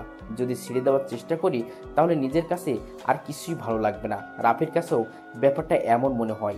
সে সিগারেট খাওয়াটা এনজয় করে, রাতের আকাশে চাঁদ দেখার মজাই আলাদা, কিন্তু একা চন্দ্রবিলাস করতে কেমন যেন অনুভূতিহীন লাগে। চন্দ্রবিলাস আর সিগারেট টানতে রাফি এমন ব্যস্ত যে টনি কখন এসে তার পাশে বসেছে সেটাও খেয়াল নেই তার। টনি হালকা করে একটা শুকনো কাশি দেয়। রাফি আকাশের দিকে তাকিয়ে দৃষ্টিটা সরিয়ে টনির দিকে তাকায়। টনি মনে হয় আজকে ক্লিন শেপ দিয়েছে, যার কারণে চাঁদের আলোয় মুখটা স্পষ্ট বোঝা যাচ্ছে। ছেলেটার মুখটা অনেকটা মায়াবী, চোখ যা দুটো হালকা ঘোরাটে, যার কারণে তাকে আরো আকর্ষণীয় লাগে। রাফির জ্বলন্ত সিগারেটে আরেকটা টান দিয়ে ধোঁয়াগুলো ছাড়তে বলে, রাফু ভাই কি কখনো দেখেছি কেউ? কি তার চেহারা শুধু তার অস্তিত্বই বোঝা যায়, আর কিছু না। তাহলে কিভাবে চিন্তা করে পুলিশ রাফু ভাইকে ধরবে? ভাই, আমার মনে হয় কি আপনার কিছুদিন মিশনে যাওয়া বন্ধ করে দিন। শহরের অবস্থা বেশি একটা ভালো না, প্রতিটা রাস্তায় পুলিশের কড়া নজরদারি চলছে। প্রত্যেকে দেখার জন্য কাজ করছে, আমি অদৃশ্য হয়ে তা করে বেড়াচ্ছি। রাফু ভাই না চাইলেই তাকে দেখার ক্ষমতা কারো নেই। আমি আল্লাহ ছাড়া কাউকে ভয় পাই না, তবে মনের ভিতরে একটা সংকোচ থেকে যায় আমার কাছের লোকগুলো যেন আমার সাথে বেইমানিটা না করে। ভাই, অনেক দিন ধরে একটা জিনিস জানার খুব আগ্রহ মনের ভিতর উতাল পাতাল করছে। আপনি যদি অনুমতি দেন তাহলে বলবো। বল, কি জিজ্ঞেস করবে আমাকে? তবে এমন কোনো প্রশ্ন জিজ্ঞেস করবি না যেটা আমার পক্ষে উত্তর দেওয়া সম্ভব না হয়। ভাই, আপনার আপন জনেরা কোথায়?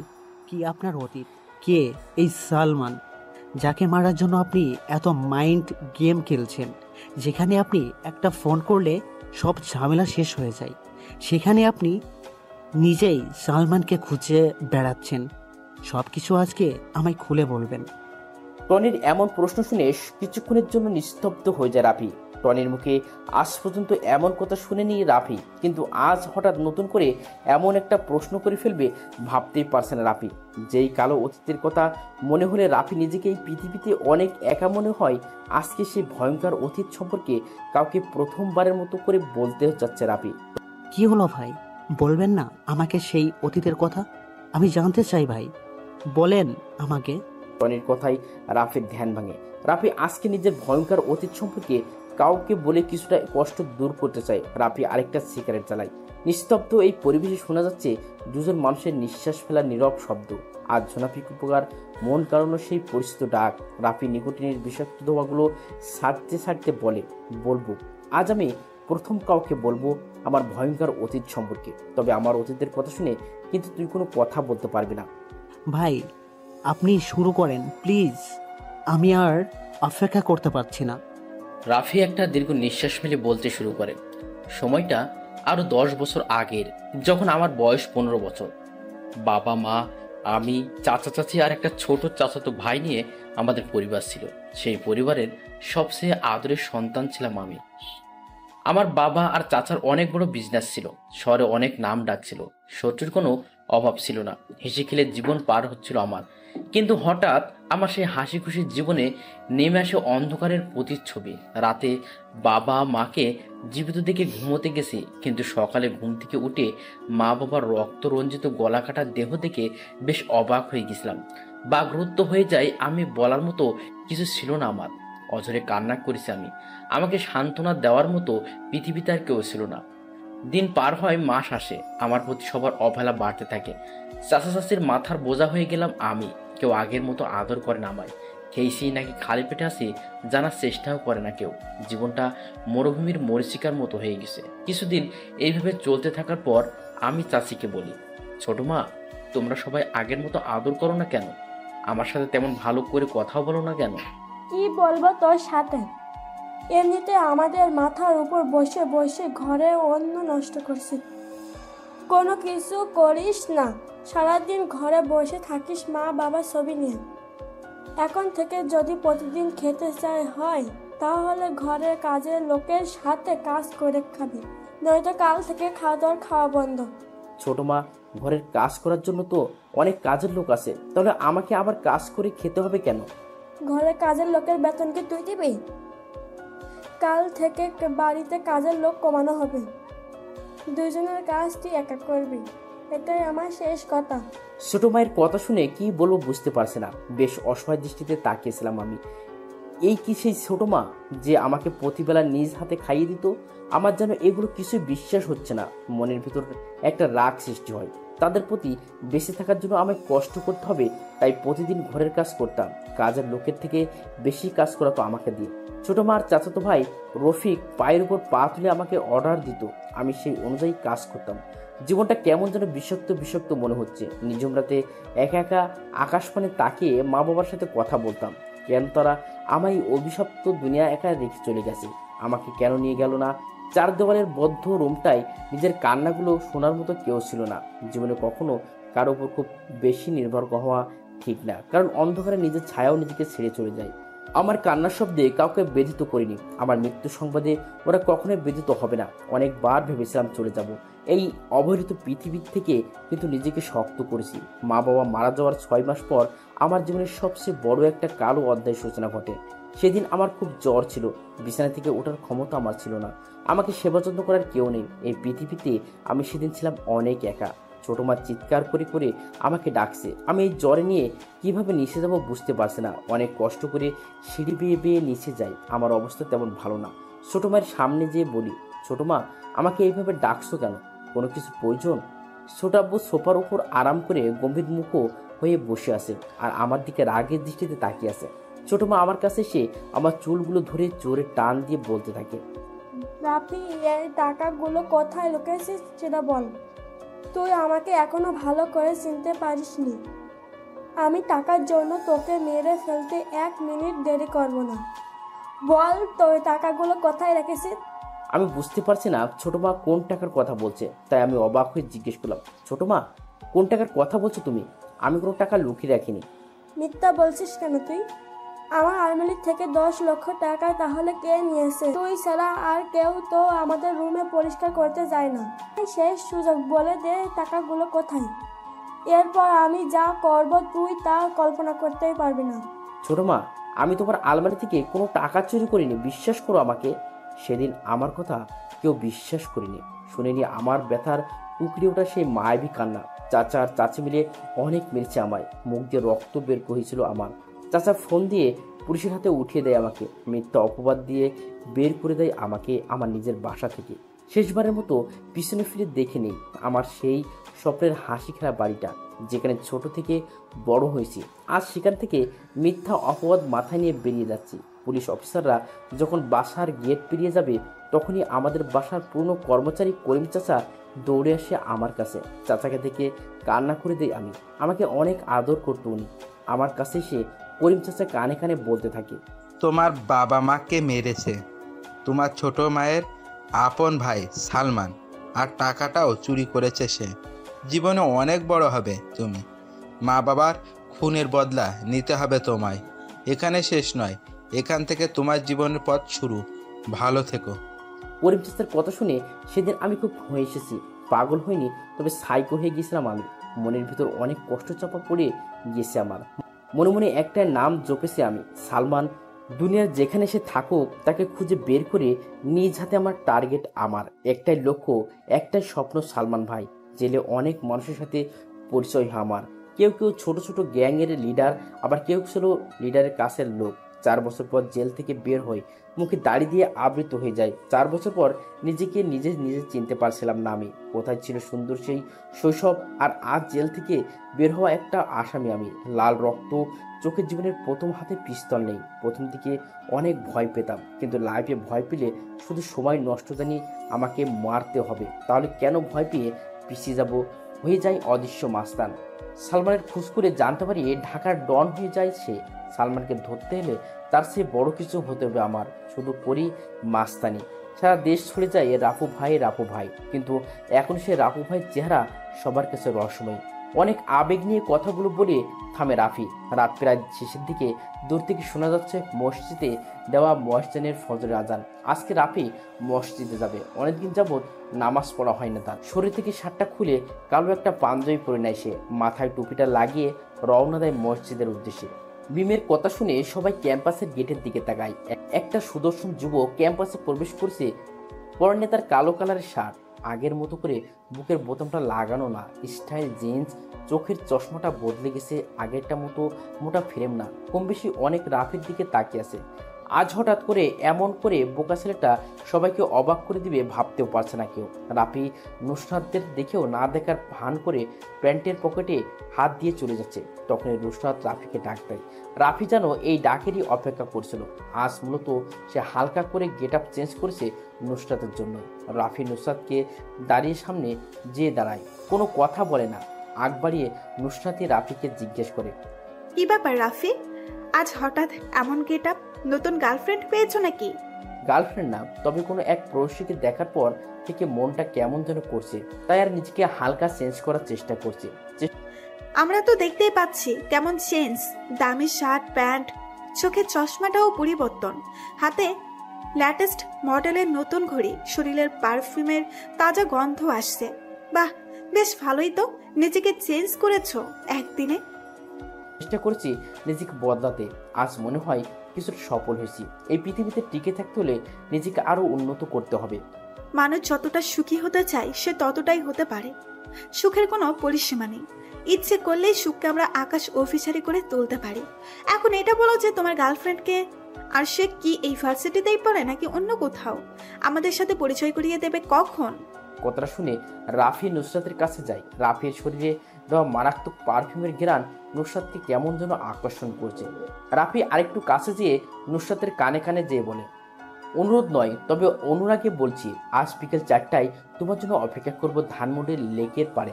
আমি জানি তুমি আসবে। তোমার সাথে নতুন কাউকে পরিচয় করিয়ে দেবো, তবে শুধু তোমার একারই দাওয়াত রইল, অন্য কারো নয়। কথাটা বলে সেখানে আর না, কারণ সে জানে এখন দাঁড়ালেই নুসরাতের সামনে অনেক প্রশ্নের উত্তর দিতে হবে। অপেক্ষা সে বিকেল 4টা। কখন সেই সময়টা আসবে? সময়টা বিকেল 3:40। রাফি আয়নার সামনে দাঁড়িয়ে নিজেকে গুছানোর চেষ্টা করছে। রাফি আজ একটা নীল রঙের পাঞ্জাবি পরেছে, তার সাথে কালো জিন্স, চোখে স্টাইল চশমা, হাতে লেটেস্ট মডেল রোলেক্স ঘড়ি, মাতাল করা পারফিউম। চুলগুলো আজকেই কেটে এসেছে, মুখে তেমন দাড়ি বোঝা যাচ্ছে না। নিজেকে আয়নায় দেখে নিজেই চিনতে পারছে না। মনে হয় কোনো রোমান্টিক শহরের নায়ক সে। টেবিলের উপরে থাকা বাইকের চাবিটা ডান হাত দিয়ে ঝাঁকাতে ঝাঁকাতে সিঁড়ি বেয়ে নিচে নামে। প্রথমেই টনির সাথে দেখা হয় রাফির। টনি কেমন অচেনা দৃষ্টিতে তাকিয়েছে রাফির দিকে। টনির চাহনিতে বোঝা যাচ্ছে সে মনে হচ্ছে কোনো ফিল্মের স্টারকে দেখছে। রাফি টনির দিকে তাকায় আর তার গোলাপি রঙের ঠোঁট দিয়ে শীষ বাজাতে থাকে। টনি এসে রাফির সামনে দাঁড়ায়। নিঃশব্দে পা থেকে মাথা অব্দি স্কিন করে সে। টনি বুঝতে পারছে না যে হঠাৎ একটা ছেলের এমন করে সাজার কি কারণ থাকতে পারে, তাই সে রাফিকে জিজ্ঞেস করে, ভাই, দেখে মনে হচ্ছে কোথাও যাবেন, কিন্তু এমনভাবে সেজেগুজে কোথায় যাচ্ছেন? রাফি নিঃশব্দে হাসে। সেই হাসিতে লেগে আছে অনেক বছর অপেক্ষা করার পর কোনো কিছু পাওয়ার উত্তেজনা। রাফি টনির প্রশ্নে উত্তরে বলে, যাচ্ছি কোনো এক প্রেয়সীকে নিজের আবেগময় শহরে আমন্ত্রণ জানানোর জন্য। কিন্তু ভাইকে সে অচেনা প্রেয়সী যার জন্য আজ এত বছর নিজের সমাপ্তি অনুভূতির শহরে তাকে জানান দিচ্ছেন। সময় হলে সব কিছু জানতে পারবি। আমি না বলা পর্যন্ত কোনো বেশি কথা আমি পছন্দ করি না, সেটা তুমি ভালো করেই জানিস। ভাই, রাস্তায় যদি কোনো ঝামেলা হয় তাহলে সাথে সাথে আমাকে ডাকবেন, আমি চলে আসব। কিন্তু আপনি কোনো ঝামেলা করলেই ফেঁসে যাওয়ার ভয় বেশি। রাফি যদি নিজের ইচ্ছায় ধরা না দেয় তাহলে পৃথিবীতে এমন কোনো পুলিশ নেই, এখন জন্ম নেয়নি, যে কিনা আমাকে ধরে থানায় নিয়ে যাবে। টনি কিছু বলতে যাবে কিন্তু তার বলতে পারে না। এর আগেই রাফি সেই জায়গাটা ত্যাগ করে। ধানমন্ডির এই রাস্তাটা আজ বেশ ফাঁকা। কিছুক্ষণ পর পর 2-3টা গাড়ি দ্রুত গতিতে যাচ্ছে। দেখে মনে হয় তাদের কোনো গুরুত্বপূর্ণ কাজ ফেলে এসেছে। যদি এটা এখন না করে তাহলে সব কিছু শেষ হয়ে যাবে এমন অবস্থা। কিন্তু কিছুই শেষ হবে না, না হয়তো কিছু সময় নষ্ট হতে পারে। ওরা এটা বুঝে না যে এত দূর গতিতে গাড়ি চালালে ভীষণ ঝুঁকি, কোনো বড় ধরনের দুর্ঘটনার শিকার হতে পারে। রাফি ফাঁকা রাস্তা পেয়ে একটু জোরে বাইকটা চালাচ্ছে। বিকেলে ধানমন্ডির এই লেকের পাড়ে অনেক কাপড়রা ঘুরতে আসে। রাফির আজ এটা প্রথম অভিযান, বলতে গেলে নতুন কোনো অনুভূতির প্রকাশ করতে যাচ্ছে। কিন্তু নুসরাত কি মেনে নিবে রাফিকে? কোনো ঘটনা ঘটার আগেই তো নিয়ে ভাবতে নেই, পরে দেখা গেছে সবকিছু নিজের কাছে ঘুরিয়ে যাচ্ছে। বর্তমানকে উপেক্ষা করে ভবিষ্যৎকে নিয়ে বেশি চিন্তা করা ঠিক না। নুসরাত একটা বেঞ্চের উপর বসে আছে, পরনে তার কালো কালারের একটা শাড়ি, হাতে কিছু রঙিন চুড়ি সমাহার, মুখে কোনো কৃত্রিম মেকআপ করা নেই। এমনিতে নুসরাতকে বেশ সুন্দর লাগে। মাথার চুলগুলো বাঁধা অবস্থায় না থাকলে তাকে যেন আরো মোহনীয় লাগতো। রাফি নুসরাতের সামনে এসে বাইক কষে ব্রেক করে। নুসরাত অন্যমনস্ক থাকায় হঠাৎ বাইক থামায় হালকা ভয় পেয়ে যায়। নুসরাত ছোট ছোট চোখ করে সামনের দিকে তাকিয়ে হাসি উজ্জ্বল সুদর্শন একটা যুবক বাইক থেকে নামে। ছেলেটার শরীর গঠন বেশ ভালো, তবে ছেলেটা যেন রাফি এটা চিনতে নুসরাতের বেশি সময় লাগেনি। দুজনেই দিকে অপলক দৃষ্টিতে তাকিয়ে আছে, মনে হয় 1000 বছর পরিচয় যেন তাদের। রাফি পিছন থেকে একটা তাজা গোলাপ বের করে হাঁটু গেড়ে প্রপোজ করার স্টাইলে নুসরাতের সামনে বসে বলতে থাকে, ভালোবাসা কি তা আমি জানি না, তবে কোনো এক অন্ধকার রজনীতে তোমাকে দেখে আমার মনের ভিতর লুকিয়ে থাকা সুপ্ত অনুভূতিগুলো কেমন যেন ব্যস্ত হয়ে পড়েছে। তোমাকে ভালোবাসি কথাটা বলার জন্য মনটা অনেকভাবে প্যারা দিচ্ছিল। আজ আমি সত্য তোমার সামনে বসে তোমাকে ভালোবাসি কথাটা বলতে পেরে। তুমি সেই কবিতা যা প্রতিদিন ভাবি লিখতে পারি না, তুমি সেই ছবি যা কল্পনা করি আঁকতে পারি না, তুমি সেই ভালোবাসা যা প্রতিদিন চাই কিন্তু তা কখনোই পাই না। আজ আমি অনেক করে পেতে চাই তোমার সেই মোহনীয় ভালোবাসার পরশ, যার জন্য অপেক্ষায় আছি প্রতিটা ক্ষণ। ভালোবাসা কি তপ্ত মরুর বালুর শিকা? ভালোবাসা কি নদীর স্রোতে ভাসমান কোনো নৌকা? ভালোবাসা কি ভেসে আসা কোনো সুখের ভেলা? ভালোবাসা কি দুঃখের মাঝে হাসি মিশ্রিত কান্না? ভালোবাসা কি কোনো এক অজানা ঠিকানা? আজ আমি খুব করে বলবো ভালোবাসি তোমায় প্রেয়সী, ভালোবাসি। রাফি একটা মানুষের পছন্দ থাকতেই পারে, এটার জন্য তাকে বেশি চাপ দেওয়া যাবে না। তোমার প্রপোজটা আমি মনে হয় গ্রহণ করতে পারবো না। রাফি মুস্কি হাসে। রাফি দেখতে পারছে নুসরাতের দৃষ্টিটা তার বাইকের ওপর। নুসরাতের চোখে কোনো কিছু জানার অনেক আগ্রহ দেখতে পারছে রাফি। কি কারণে তুমি আমার প্রেম নিবন্ধনটা গ্রহণ করতে পারছো না সেটা কি আমি জানতে পারি? অবশ্যই ছেলেদের প্রতি আমার কোনো আগ্রহ নেই, তবে একটা ছেলেকে দেখে আমার সেই ধারণাটা পাল্টে যায়, কারণ আমার জীবনে কোনো এক করুণ মুহূর্তে সেই ছেলেটা এসে আমাকে বাঁচায়। সেই দিন থেকে আমার মনের একটা জায়গা তার জন্য বরাদ্দ হয়ে গেছে। রাফি এবার একটু শব্দ করে হেসে বলে, আচ্ছা নুসরাত, সেই ছেলেটা কি তোমাকে কোনো এক অন্ধকার জঙ্গল থেকে মানুষ নামে পশুর থেকে রক্ষা করেছিল? হ্যাঁ হ্যাঁ, কিন্তু তুমি এটা কি করে জানলে? এই ঘটনাটা তো আমি ছাড়া তেমন কেউই কিছুই বলেনি। তুমি এটা কিভাবে জানলে সেটা আমাকে বলো। রাফি কিছু বলে না, ঠোঁটের কোণে রসময় হাসি থেকে লেকের পাড়ে নিঃশব্দে হাঁটতে থাকে। পিছনে পিছনে যে নুসরাত আসছে সেটা রাফি বেশ ভালোই বুঝতে পারছে। কি হলো রাফি, তুমি কিছু বলছো না কেন? এমন করে হঠাৎ চুপ হয়ে গেলে কেন? নুসরাত, আমার বাইকটা দেখে কি তোমার চেনা চেনা লাগছে? দেখো তো ভালো করে, কোথাও এমন বাইক দেখেছো কিনা? আমি বেশ কিছুক্ষণ ধরে তোমার বাইকের উপর লক্ষ্য করছি। আমাকে সেই রাতে যেই আগন্তুকটা বাঁচিয়েছে তার বাইকটাও দেখতে তোমার বাইকের মতো। সেই অচেনা আজানা আগন্তুকটা যদি আমি হই তাহলে কি মন্দ হবে? মানে কি বলতে চাচ্ছ সেটা ক্লিয়ার করে বুঝিয়ে বলো আমাকে। সেদিন রাতে আমি চন্দ্রবিলাস করতে জঙ্গলের পাশে একটা বড় পুকুরের পাড়ে বসেছিলাম। বাইক দিয়ে যখন আমি জঙ্গলের মাঝপথ দিয়ে চলে আসবো, তখন একটা মেয়ে আতঙ্কের চিৎকার শোনা সেই দিকে এগিয়ে যায়। বাকিটা মনে হয় আমার আর কিছু বলার নেই। রাফি কথাটা বলে দীর্ঘ নিঃশ্বাস ফেলে। নুসরাতের কাছে যেন কথাটা বিশ্বাস হচ্ছে না। খুশিতে আত্মরা হয়ে গেছে সে। অনেকদিন ধরে খোঁজ করা সে রাজকুমারকে পেয়ে গেছে। নুসরাত যেয়ে রাফিকে পিছন দিয়ে আঁকড়ে ধরে। রাফি পিছন ফিরে তাকায়। নিজের কাছেও বিশ্বাস হচ্ছে না নুসরাত তাকে জড়িয়ে ধরে আছে। এই শহর রাফিকে আজ অনেক বড় একটা উপহার দিয়েছে। অবিরত শহর তাকে পৃথিবীতে বাঁচার জন্য একটা অক্সিজেনের ব্যবস্থা করে দিয়েছে। আজ রাফি অনেক খুশি। এলোমেলো জীবনটা কে গুছানোর সময় চলে এসেছে। নুসরাতকে বাইকের পিছনে বসিয়ে বাইকটা স্টার্ট দেয়। আজ ওরা দুজন এই ব্যস্ত শহরটাকে মাখিয়ে দিবে তাদের ভালোবাসার রং দিয়ে। সময় রাত 10টার কাছাকাছি। সালমান নিজের আস্তানায় অবস্থান করেছে। পায়ের ওপর পাতুলের সোফায় বসে সিগারেট টানছে সে। অনেক চিন্তার হ্রাস করছে তাকে। রাফু ভাই শহরে আগমন করছে, এটাই তার বড় চিন্তা। রাফু ভাই যে কতটা ভয়ঙ্কর সেটা সম্পর্কে সালমানের ভালোই ধারণা আছে।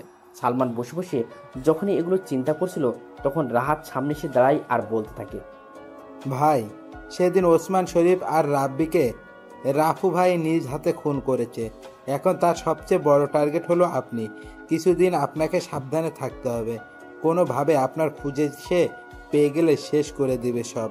কথাটা শুনে সালমান বসা থেকে উঠে দাঁড়ায়। হাত থেকে সিগারেটটা ফেলে মদের গ্লাসটা হাতে নিয়ে তা খেতে থাকে। এখন মনে হয় সালমানকে মদের নেশায় ধরেছে। টেবিলের ওপর থেকে পিস্তলটা নিয়ে কিছুক্ষণ নাড়াচাড়া করে সামনের কাছে পরপর 2টা গুলি করে। নাক দিয়ে পিস্তলের গন্ধটা শুকতে থাকে।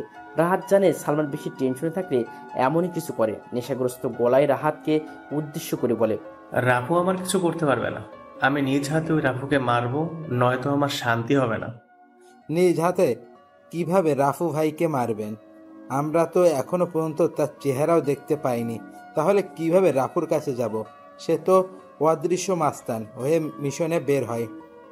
আছে আছে, এমনই একজন আছে যে রাফুকে অনেক কাছ থেকে দেখেছে। কে সেই ব্যক্তি যে রাফু ভাই এর মতো ভয়ানক মাস্তানের সম্মুখীন হয়েছে?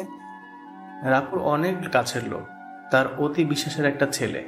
আমাকে রাফুর সামনে নিয়ে যাবে। রাফু ভাইকে সামনে থেকে মারা যাবে না, পিছন থেকে মারতে হবে। কিন্তু ভাই, আমি একটা ব্যাপার বুঝতে পারছি না, সে কেনই বেইমানি করবে? টাকা টাকা পৃথিবীর সব বিশ্বাস, বন্ধুত্ব আরও যা আছে সবকিছু এই জিনিসটা দিয়ে কিনে নেওয়া যায়। আমি টাকা দিয়ে কিনে নিয়েছি তাকে। রাফুর সব খবর সে আমাকে দিবে। এটা বাম হাতের জ্বলন্ত সিগারেট। রাফি 2 প্যাকেট ব্যঞ্জন সিগারেট নেয়। 3টা ছেলেই অবাক হয়ে যায় রাফির কাণ্ড দেখে। যেখানে মানুষ টাকার জন্য 5 টাকার পাইলট সিগারেট খায়, সেখানে তো রাফি 600 টাকা দিয়ে 2 প্যাকেট ব্যঞ্জন সিগারেট নিচ্ছে। রাফি নতুন প্যাকেট একটা সিগারেট বের করে দোকানের লাইটারটা নিয়ে সিগারেটের আগুন জ্বালায়। 2টা টান দিয়ে পিছনে ফিরে তাকায় রাফি। 3টা ছেলেই লোভনীয় দৃষ্টিতে চেয়ে আসে তার দিকে। মুচকিসে রাফি প্যাকেট থেকে আরও 3টা সিগারেট বের করে ছেলে 3টার হাতে দেয়। মোটামুটি ছেলেগুলোর মুখে তৃপ্তির হাসি দেখে মিলল। ওরা যেন এই সিগারেটের আশায় রাফির দিকে চেয়েছিল। রাফি দোকান ত্যাগ করে মানুষের সাথে বেশি মিশে গেলে সম্মান কমে যায়। নিজের কোনো মূল্য থাকে না অন্যের কাছে। যার কারণেই সেই মানুষগুলো যখন তখন যে কোনো কথা লিমিট ক্রস করে বলে ফেলতে পারে। রাফি যা ভেবেছিল তাই হলো আজকে। রাস্তায় অনেক লোক হাঁটতে বের হয়েছে। কারো হাতে আছে জ্বলন্ত সিগারেট, আবার কারো হাতে দামি মোবাইল। রাফি চিন্তা করছে এই অপরূপ সৌন্দর্যের রাতে যদি নুসরাত পাশে থাকতো তাহলে কতই না ভালো হতো। কিন্তু আজ মনে হয় না সেই আশাটা পূরণ হবে। আরাফ বাইকের উপর আরাম করে বসে বসে সিগারেট ফুঁকছিল। তখনই রিফাত হাসির ছলে জোরে কথাটা বলে। আরাফ রিফাতের দিকে তাকায়, দেখে রিফাত ভার্সিটির গেটের দিকে তাকিয়ে কথাটা বলছে। হাত দিয়ে রিফাতকে সরিয়ে গেটের দিকে তাকায় সে। কালো কালারের নিউ মডেলের নতুন বাইক R50 ভার্সন 3 নিয়ে রাফি প্রবেশ করেছে। পিছন থেকে রাফিকে জড়িয়ে ধরে আছে নুসরাত। এটা থেকে অনেক রেগে যায় আরাফ, যার বই প্রকাশ করছে নিজের হাতে থাকা জ্বলন্ত সিগারেটটা জোরে চেপে ধরে আছে। রিফাত, শাওন, মাসুদ, তোরা সবাই যে হকি স্টিক, স্ট্যাম্প, জাহাজ সব নিয়ে আয়। আজকে রাফির বাচ্চাটাকে আমি শেষ করে দিব। ওর সাহস হয় কি করে আমার ভালোবাসার মানুষকে নিয়ে বাইকে করে ভার্সিটিতে আসার?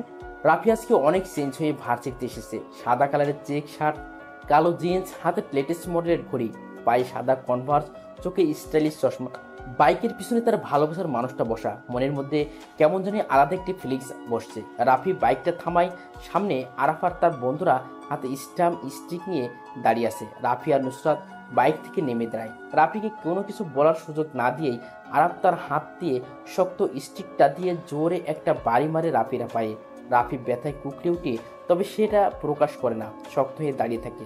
ঠোঁটের কোণে ঝুলেছে হতাশার ডাক, সেই হাসি।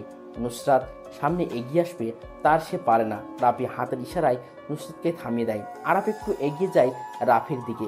রাফির কলারটা ধরে ভার্সিটির সবার সামনে নিয়ে আসে। রাফি কিছু বলে না। আরাফ জোরে চিৎকার করে বলে, আমি নুসরাতকে পছন্দ করি, এটা এই ক্যাম্পাসে সবাই ভালো করে জানে, তাই কোনো ছেলে নুসরাতের আশেপাশে ঘেঁষে না। কিন্তু তুই সেই দুঃসাহস করেছিস। আজ আমি তোর এমন অবস্থা করব যে যা দেখে ভার্সিটির সবাই ভয় পেয়ে যাবে। আমি কি আমার কোনো ছোট ভাইকে এখানে ডাকতে পারি? বেশি সময় নিব না, জাস্ট 10 মিনিট। রাফি কথাটা বলে আরাফের উত্তরের অপেক্ষায় তাকিয়ে থাকে। কম বেশি সবাই রাফির দিকে চেয়ে আসে। রাফি যে আজকে অনেক বড় বিপদে পড়েছে, কিন্তু সাহায্য করার মতো এই ভার্সিটিতে কেউ নেই। রাফির কথাটা শুনে আরাফ হাসতে হাসতে বলে, ডাক, তুই তোর কোন বাপকে এখানে ডাকবি? আজ আমার দেওয়া শাস্তি থেকে তোরে কেউ বাঁচাতে পারবে না।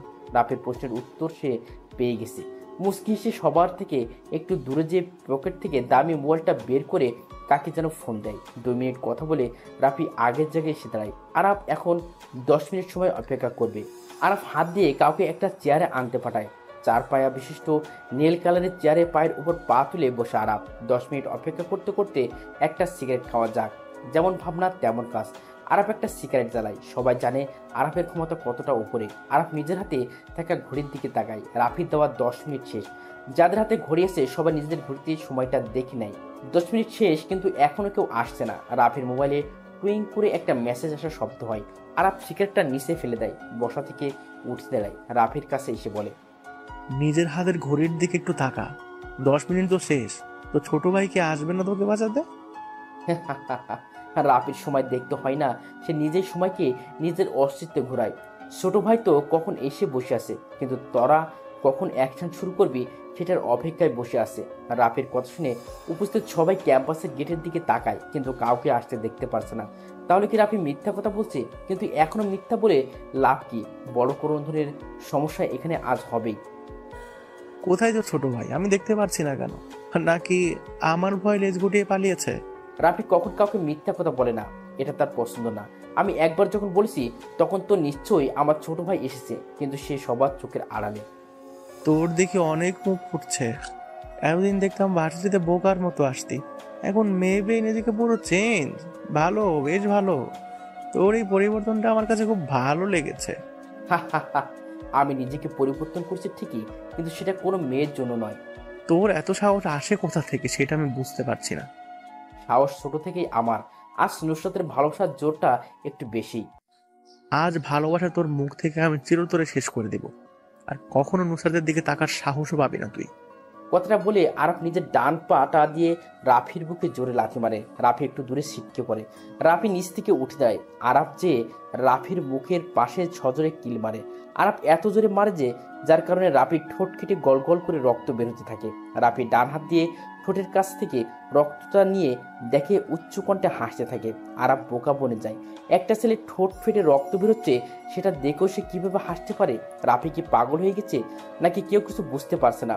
রিফাত পিছন থেকে রাফির কাছে যেয়ে দাঁড়ায়। হাতে থাকা স্ট্যাম্পটা রাফিকে বাড়ি মারবে, তখনই কোথা থেকে একটা স্নাইপের বুলেট এসে রিফাতের ডান পায়ে লাগে। রিফাত নিচে পড়ে যায়।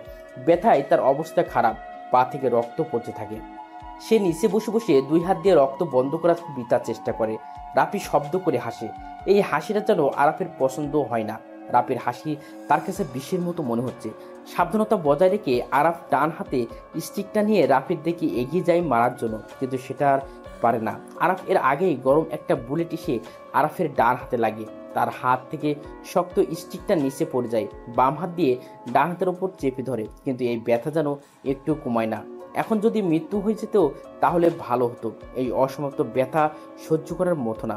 আরাফদের এই করুণ অবস্থা দেখে পিছনে হাতে স্টিক নিয়ে দাঁড়িয়ে থাকা 2টা ছেলে দৌড়ে পালিয়ে যায়। উপস্থিত কেউ বুঝতে পারছে না কোথা থেকে সাইলেন্সার লাগানো বুলেট এসে লাগছে আরাফদের শরীরে। সবাই অধীর আগ্রহ নিয়ে দেখে যাচ্ছে।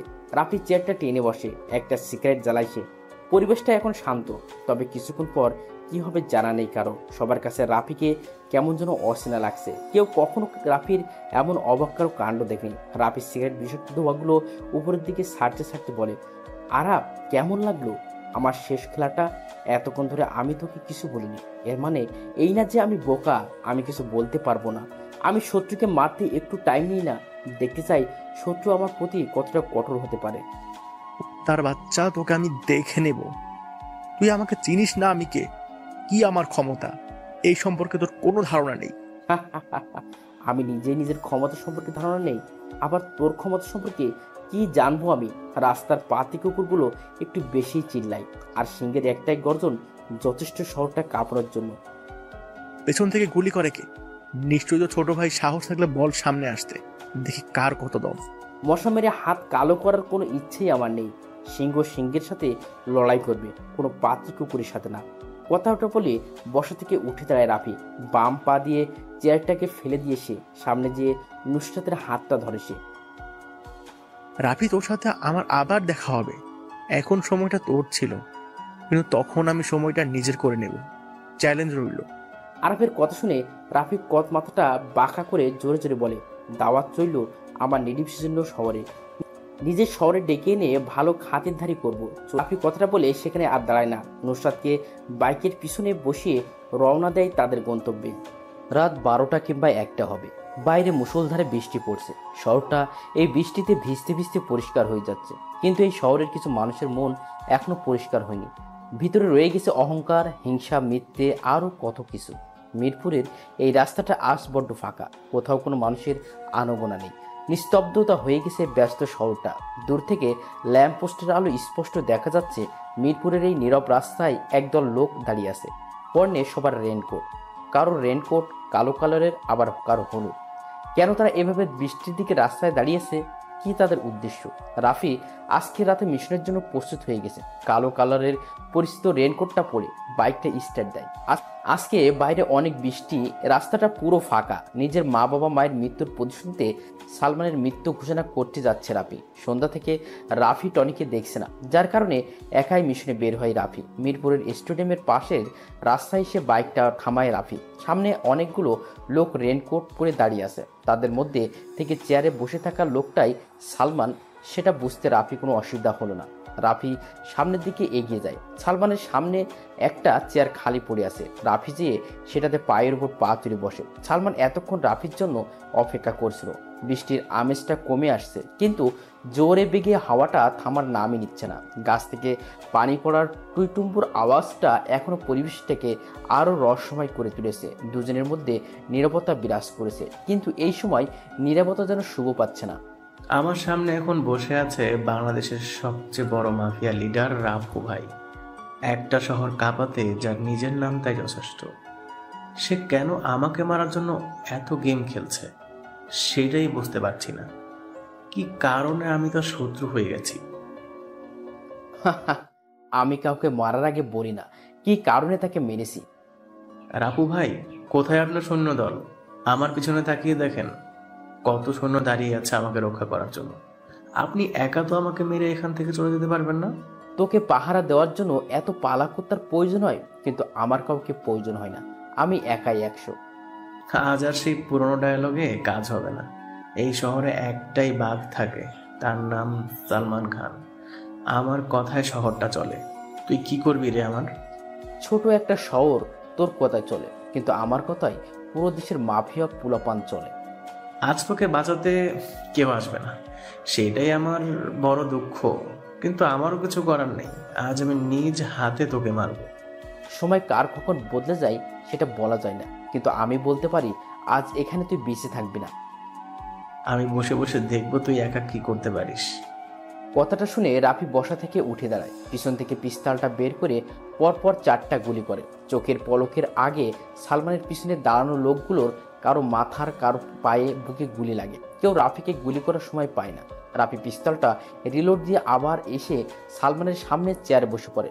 সালমান জানে রাফি অনেক ভয়ানক মাস্তান, কিন্তু আজ প্রথম তার নিজের চোখের সামনে দেখলো রাফি রক্তের নেশায় মেতে উঠেছে। শত্রুর তাজা রক্তের গন্ধ যেন তার কাছে যেন অতি প্রিয়। সালমান রাফিকে উদ্দেশ্য করে, 4 জন লোক মেরে নিজেকে রাফিয়ান দাবি করা আর বোগার স্বর্গে বাস করা একই কথা। পিছনে ফিরে তাকিয়ে দেখ, আর মাত্র দুজন লোক আছে, কেউ বেঁচে নেই। রাফির কথা শুনে সালমান পিছনে ফিরে তাকায়, দেখে দুজন ছেলে বাদে কেউ বেঁচে নাই, সবাই নিচে পড়ে আছে। তাদের নিথর দেহ দেখে সালমান ভয় পেয়ে যায়, কিন্তু রাফির সামনে তা প্রকাশ করছে না। সালমান মুস্কি হেসে নিজেকে স্বাভাবিক করে নেয়। রাফি একটু অবাক হয় সালমানের এমন মুস্কি হাসি দেখে। কি হলো, তুই এমন করে হাসছিস কেন? হাসবো নাই বা কেন? আমার হাসির কারণ আছে, তাই আমি হাসছি। সালমান কখনো কারণ ছাড়া হাসে না। সালমানের রহস্যময় কথাটা রাফির সহ্য হয় না। পিস্তলটা পিছনের দিকে তাক করে পরপর দুইটো গুলি করে পিছনের দুইটা ছেলেও পিস্তলা ভেজা রাস্তার উপর পড়ে যায়। সালমান আরও জোরে জোরে হাসতে থাকে। রাফি যে সালমানের রেনকোটের কলার ধরে বলতে থাকে, শেষ তোর পালা কুকুরগুলো সব মরে রাস্তায় পড়ে আছে, পিছনে তাকিয়ে দেখে নে, তোকে এখনই শেষ করে দেবো আমি। চালাগুলি, দেখি কেমন বুকের পাটা তোর। এখনো অনেক মাইন্ড গেম খেলা বাকি আছে, সেটা শেষ করে নিয়ে আগে। আমি আর অপেক্ষা করতে চাই না, সময় অনেক দিয়েছে আর না, আজ আমি এখানেই খেলা শেষ করে দেব। হঠাৎ কারো গলার শব্দ পেয়ে রাফি আর সালমান সেদিকে তাকায়। বাইকে হেলান দিয়ে কোণে এক আগন্তুক দাঁড়িয়ে আছে।